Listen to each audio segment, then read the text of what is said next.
you just say sex appeal of a company? When company is, waste management, that's not a sex appeal. What Brand24 does is great, especially now with the evolving market and with a lot of AI tools. A lot of journalists, they really hate agencies and they do not want to see, whenever the pitch starts with, hey, my name is John, I'm from Chili Fruit, I represent, it's already in the trash. Meet Milosz Kreasinski and John from Chili Fruit, a digital PR powerhouse specializing in link building. Milosz, the strategist, drives creative campaigns with years of industry insight. John, the outreach ace, turns pitches into high DR wins. Together, they've mastered PR for brands like Brand24, blending bold tactics with SEO smarts. Here's what they revealed on the show. How do you approach a journalist problem? Do you use any template? There's no point in writing 300 words. So if you can give the answer using 100 words, that's even better. Because the AI responses, whenever you use GPT, Claude, or whatever, it will be literally 50 shades of gray because the pitch will be very schematic. And with Brand24, we built a total of about 40 links, I believe, in that year. And we had really great results because we were able to get a lot of the top of the funnel possible websites. Got almost half of them were DR90 plus ones. We're talking about the B2B SaaS. So we rarely ever, we look for the queries B2C related. What are the 3 key qualities somebody needs to have in order to succeed in digital PR? 3. So I will start with general broad knowledge of what's happening around the world. You must be creative, and last, E-coffee with experts. Hi Milosz, hi John, how are you guys doing? Thanks for having me, Ani. Pleasure to be here. first time podcasting, but super happy to be here and can't wait to talk to you about digital PR. Me too. I'm super happy that we met because I heard really great things about Chili Fruit. And today we're going to dive into digital PR because it's becoming a really, really hot topic. And I also know that your company is specialized link building for SaaS companies, which is, in my head, it's a really cool combo where you do SaaS link building, but with digital PR. I wonder how your campaigns look like, how you guys come up with ideas. And John mentioned to me that he's been doing outreach pretty successfully. So today we're going to dive into some of those. So to get started with, what was your most recent digital PR campaign that you as a team love? Many of them. I mean, John, can you relate to any? I think every single client is really good, to be honest with you. I think maybe we can talk about the Brand24 because that's been the very long one, like at least 3 years or something. So doing digital PR for 3 years is I would say outstanding. No? What do you think, John? Yeah, I mean, with Brand24, we've been working for many years, but in 2024, put much more emphasis on doing digital PR for them. And we built a total of about 40 links, I believe, in that year. And we had really great results because we were able to get a lot of the top of the funnel possible websites. We got almost half of them were DR90 plus ones. So we managed to get all the big fish out of the sea and get plenty of homepage links, but also some links to the landing pages with one smaller campaign. But overall, I think this was the most successful one. And what made it special, I believe, is that Brand24 is just a great company itself. So whenever we work with different companies, Brand24 has the sex appeal of a company that people want to feature, they want to talk to. And the CEO, Mike Sex Sadowski, appeal? is You also... didn't say sex appeal of a company? Yeah, they have the sex appeal. I mean...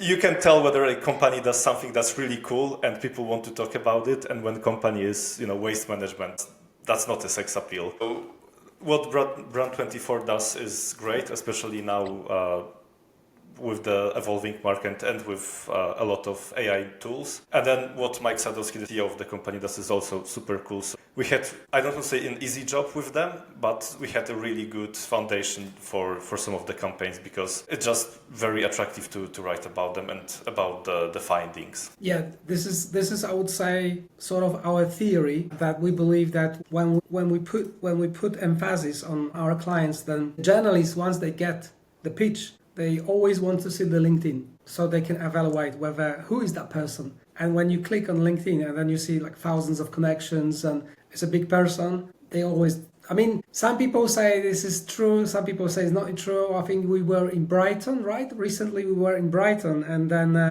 and there was this questions, and then the person was super, she had like years of experience, and she said, oh, no, it's not true. It's the pitch that makes the difference. It's not about the person. If you have something that journalist wants, they will use you.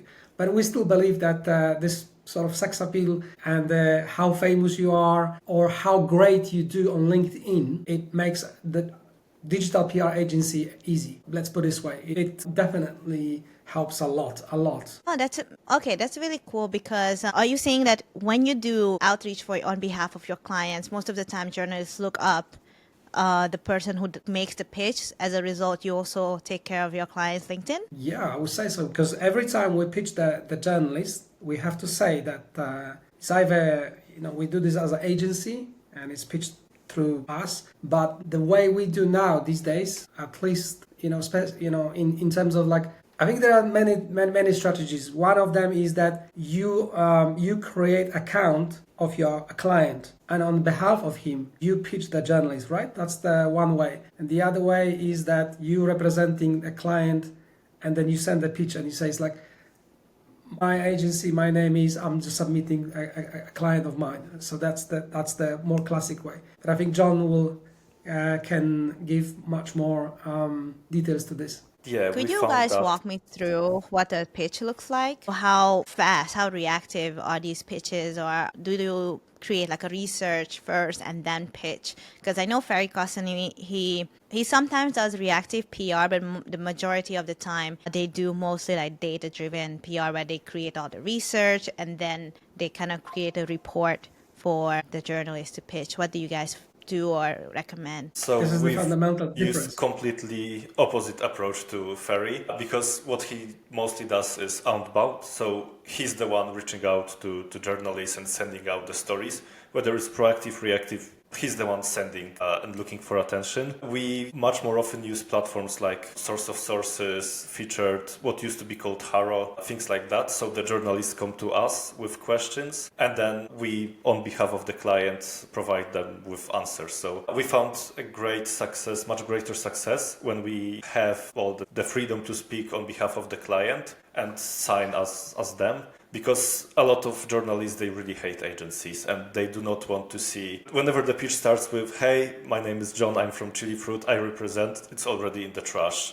There's no point in writing anything else. So it's much better to get an green light from the client to write on his behalf, and then write something. Even if the pitch is maybe not as good, let's say, you have much higher chance of being featured because it seems much more honest, and the journalists want to speak to people and not agencies, which is kind of sad because it's the agencies that made them do it. So we are at fault here for doing this. The whole industry is at fault here, but this is the reality, and if you want to be successful, you will have much greater chance when doing it on behalf of your client, pretending to be them, than saying that you represent them and you want to share what they want to say. Yeah, I can add something else to this, because that's according to our experience. Because many times I speak with other consultants and they say that sometimes is, at least I remember we spoke with this one guy, we paid him, right, for consultancy, and he said, I think according to his experiences was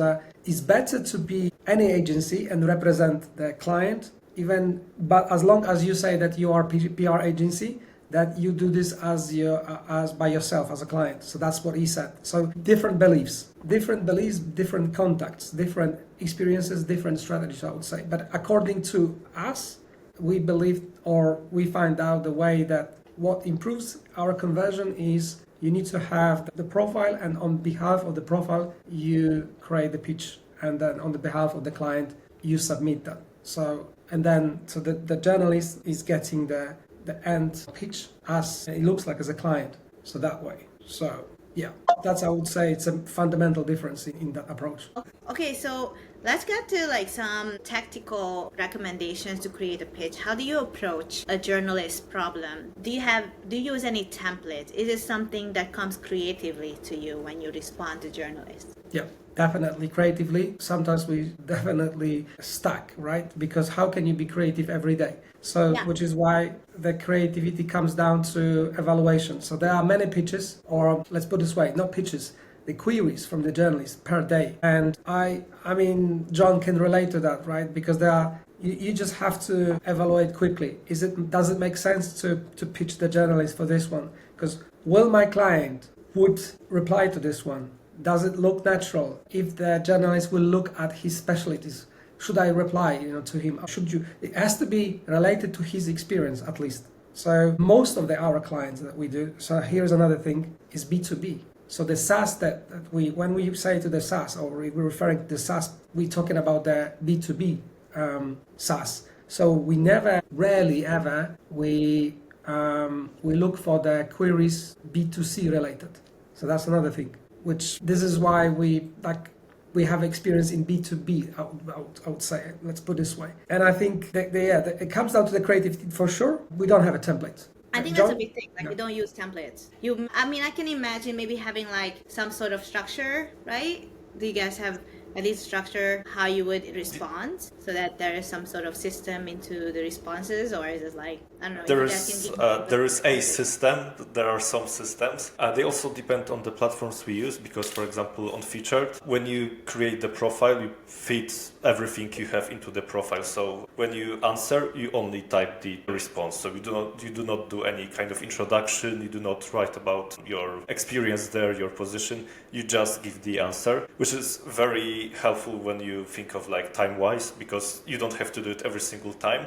But then on the other hand, there's the source of sources, where you have a blank email and you have to like introduce yourself, say why you think you're suitable to answer this query. And it's more time consuming on one hand, but on the other hand, you have a bit more space to position yourself better than the competitors, because it's no surprise that when there's a query from, let's say, Forbes or GoDaddy, there are hundreds of replies. So the more chances you have to make yourself shine and look like the best possible answer, the better for you. So it will be more time consuming to write everything like from scratch, but then you can adjust it to the journalist, adjust it to the query, and you can maybe focus on the aspects that you want to focus. When on Featured, the template is already done for you and you just type your response, which is, again, also good approach, but the nuances are rather small. And in terms of how exactly do you answer the query, we have 3 people working in digital PR, and we do not have any rules how to reply to those queries. So whoever like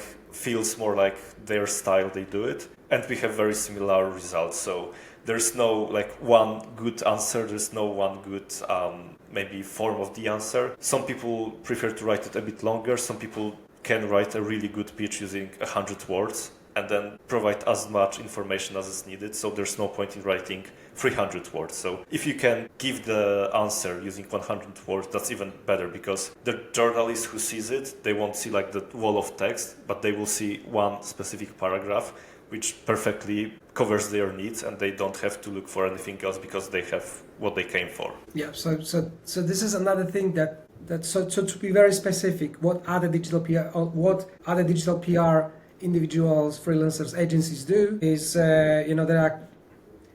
what sets us apart is more maybe our specializations, because you can do the B2C, it's a little bit different. There is this outbound that John already has mentioned, and there is also this commentary style. Commentary, reactive. So reactive, which means that we wait for the query to come to us, and we have to check that every day. So if there is anything that is valuable and that we can see, oh, that fits really good to this persona, and this persona is from this company, that's our client, then this is the chance, and this is how we do it. So we kind of also waiting. So that is the limitation, which I would say, but you only pick what's really good, and then the chances are really good. And the chances are that most of the time you get. And also, according to our recent conversations, we compared our statistics and the time to pitch, at least now these days, depending on the platform. So the journalist is so picky and so specific that he's got already in mind what he wants to cover. He's got a story. That's what we know. And the story has to be good enough, and he doesn't look at the This is that by definition. He doesn't look at the person, but normally the people who are very good at what they do are usually very successful, right? Let's put it this way. So when they answer, and whatever you answer for them, and then you deliver that to the journalist, he's going to use it, right? Because also that he's got some, let's put it this way, there is some time, it's either sometimes 24 hours, 48 hours. I don't know, like John, we used to see that they were more reactive. So let's say they want to cover something and they'll give you 24 hours. We need now, like they say now, and they say the deadline. At least that's used to be with the Haro. That means that you would have to be very fast. But these days, depending on the platform, what they do now, they aggregate all the pitches and they have a look. I don't know whether they do this manually. I don't know whether the journalist is, they never said that. Or maybe the platform also is checking in all the pitches and then selects them and then sends them to the journalist. It could be this way as well. That's what we know. But I know that they're choosing sort of the best ones, and if the story is out, normally, sometimes we see these, weird people that they're not even from the industry, and then they pitch something that is not related to them. So I think this is the whole idea, to be creative, how to make your pitch so you can fit, even if it, so you can get the mention, you can get the no-follow link, or you can get a link, right? Because when we say digital PR these days, people don't refer to the digital PR like, oh, I just want to be famous. Essentially, they also want this, link back at least. So that's another thing. So let's put it this way and define the digital PR we do is also SEO oriented, because at least when we speak with the client wants to say, okay, what are the results? What results can you? So we have to guarantee. And that's another thing. So how many pitches do you guys send out on a daily basis as an agency to meet your clients' expectation? Well, it varies a lot because in late 2024 we wanted to close a few extra projects. So I think the three of us in the team did a total of around 500 pitches in a month, which was a lot. Right now we have a bit less of priority for this, so we are doing, I would say, like 250 per month, which is still reasonably high amount, but the benefit of that is when we do less, we have rather better results, because whenever we look for the queries, we look what to pitch.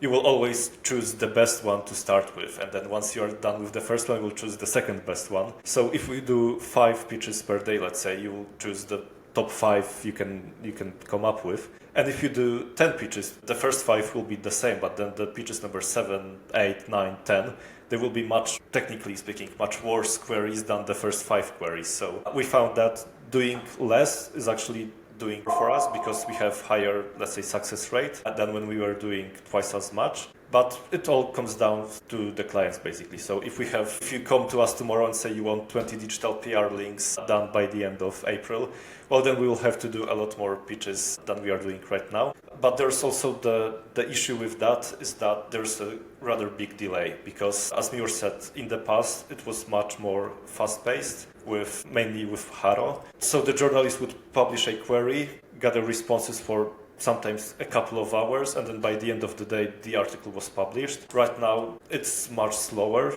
I'm not sure why, because usually everything is much faster every single day. This one got much slower. So now, for example, if I pitch today, the story will go live in 3 weeks, sometimes in a month, because first the platform featured. I understand why there's a delay, because there must be a lot of inquiries, a lot of answers for journalists to go through, like which one is the best, and then like creating the content. So it kind of makes sense, the delay. I can absolutely see people just like spamming these platforms, and then just, as Milosz said, like pitching things even when they're not relevant, for the sake of like, maybe I get a shot. Yeah, GPT, Claude, all the AI tools made it so much simpler for people who are not creative to send out pitches on mass scale. So this is also the issue I think we are facing, because there are a lot more people who want to do it, because with good prompting you can generate a pitch within 2 minutes probably and then send it out. But we found out that the journalists, especially the journalists,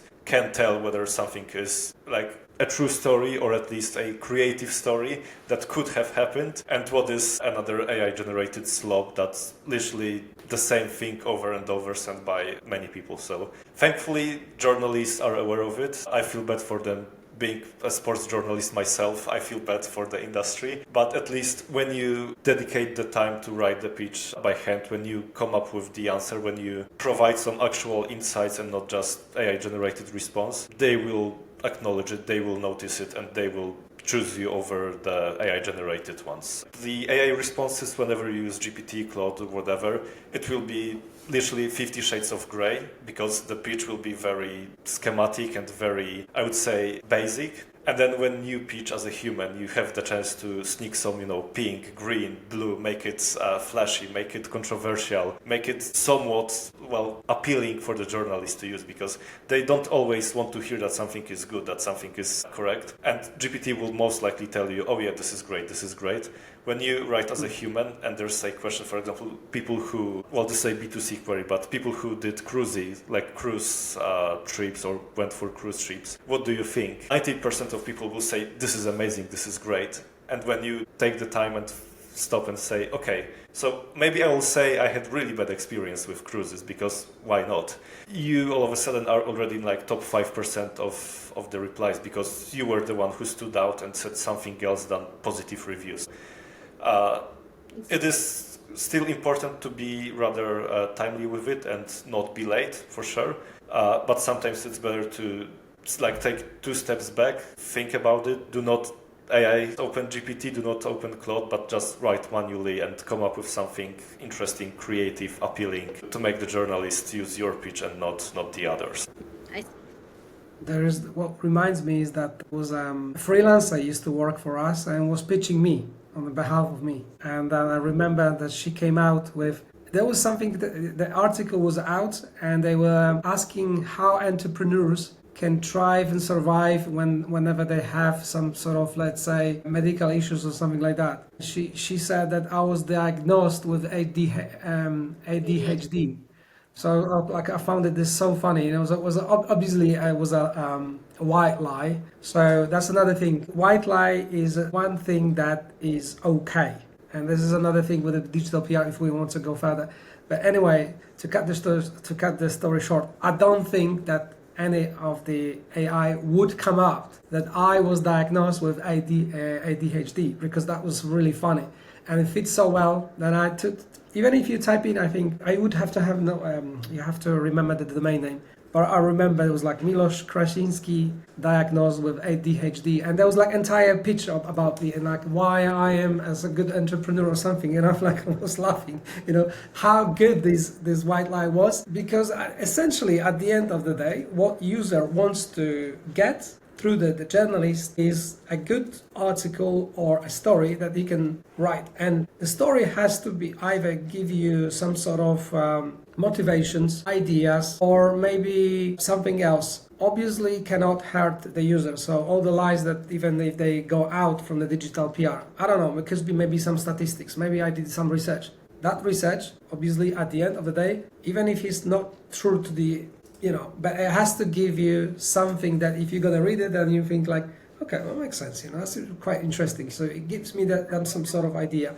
So that's just another thing that to remember, that digital PR does allow you to do some sort of white lies. And then again, by definition, white lies is not something that will hurt anyone. That's another thing that to remember. So you can give anecdotes. This is something that, again, we've realized.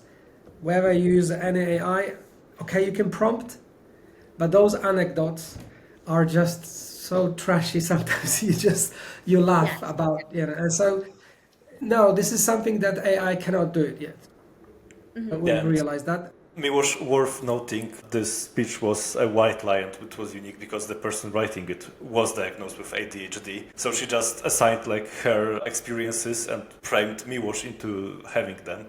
So it was not completely come up story of something that never happened. It was just telling one person's experience as another person. So it wasn't about the name, who has this kind of issues, but about the anecdote, as you said, like, because sometimes life gives us the best stories. And I'm pretty sure that if you were to write like top funny anecdotes from your life, all of them would be every single AI generated one, no matter how much time you spend asking Claude or GPT to come up with it, because you just cannot like replicate the silliness of our lives sometimes. Yes, that's a good answer, because Annie, look at it. You told me about your story. Now you live in Vietnam, right?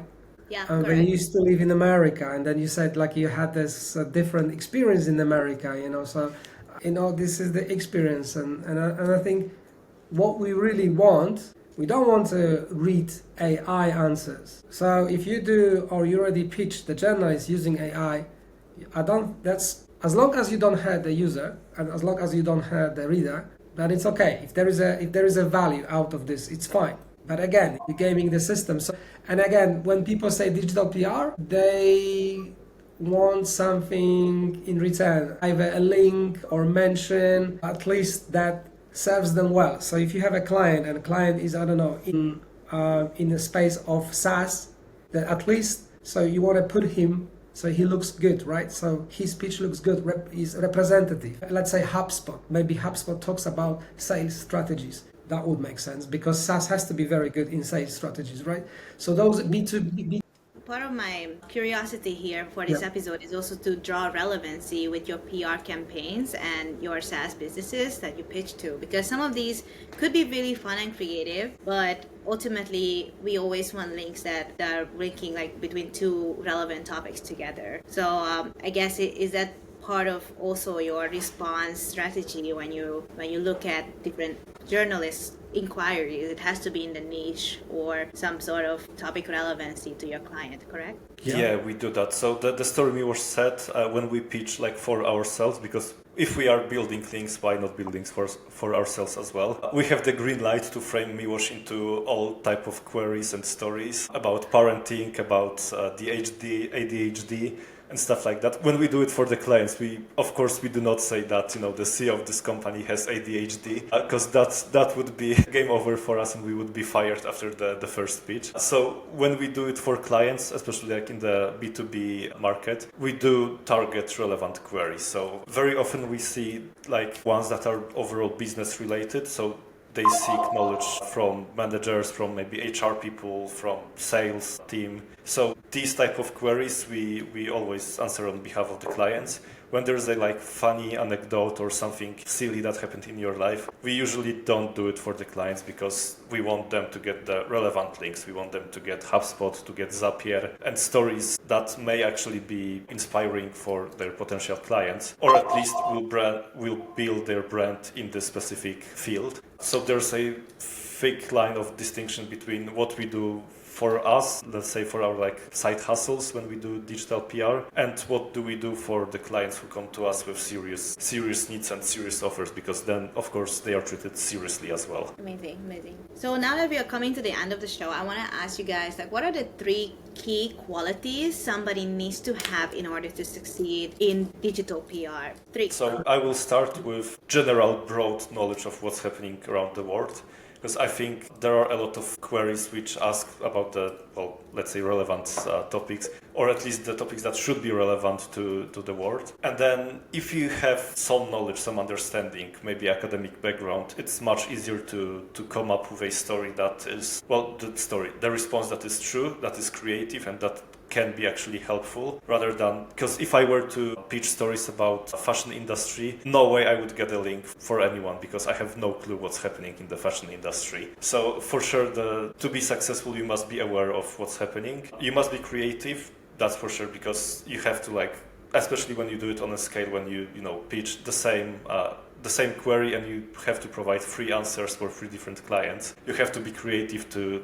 keep the game on a high level. And lastly, I think you need to be somewhat cheeky, or not be very basic, not be, I don't want to say rude to the journalist, but don't be afraid to go for some cheeky sentences, because sometimes even one sentence is good enough to be taken out from your response and put into the article. We saw that we wrote 300 words of response and the journalist used literally one sentence. So sometimes the one sentence is the game changer. So when you're cheeky, when you're witty, you can like sneak in a few sentences like that. The journalist may just say, okay, well, that's what I'm looking for, and then use your story. Perfect. Yeah. Yeah. What about you, Milosz? What do you think? I think John covers pretty much everything. I would just maybe say that cheeky is definitely one. It has to be a person that loves that, loves that typing, is really good with words and coming up with something. So definitely you would have to be very fast within your research. It's hard to, as John said, this is why we don't take the fashion clients, because for us it's B2C clearly. We're not good at that. But SaaS, great, because first of all, we understand the SaaS. We know how to do the link building for SaaS. So and we understand what the SaaS is doing as a tool. And generally speaking, these are the business queries. So anything that is a business related, for us, it will be okay. It's a good fit. We know at least how to fit this client into this, right? So it looks very good on him, rather than, I don't know, that you can be very creative in digital PR and do some sort of, I don't know, let's say you have a SaaS client, right? And then you pitch because you've done your research, but your research and statistics are about driving license and statistics, how many people are failing on driving license exam in that particular county in UK. If you are, I don't think you don't want to be, you want to be associated with that, so there is a limit to what you can do and how creative you can be, because you don't want to look like a clown at the end of the day, right? If you are a casino and whatever you do, and you just want to get a link, it's okay. It's fine, So that's I like that. It depends on the creative. It very much depends on the client. If client wants to be very legitimate and he wants to look good, you want to do your fiduciary duty. So you do a full representative of him, so he looks good when he's out there, or he just wants links. So like we used to work with a very big brand for casinos, and then we find out that HR person, so all the business queries were the best, because they were landing the best, because that HR person gave us a green light, and she said, anything that is HR related or business, fine, yeah, I can pitch that. And there were good pitches. So we've secured links. So it was extra branding for that person, extra branding for the casino, and the link. Beautiful. Perfect. So it depends on the campaign.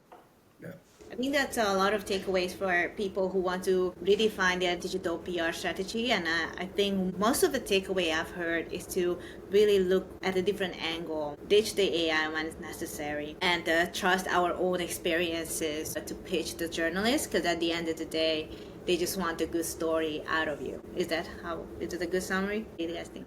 Well, again, it depends on the client, I would say, because these days the client come for the digital PR and they don't ask for the digital PR. They ask for the digital PR that is SEO orientated. So if you have that type of a client, then most likely he's less picky. He doesn't care much about the story, because he doesn't care about the promotion. He wants just links. So Okay. if that is the approach, that is completely different game as well. Okay.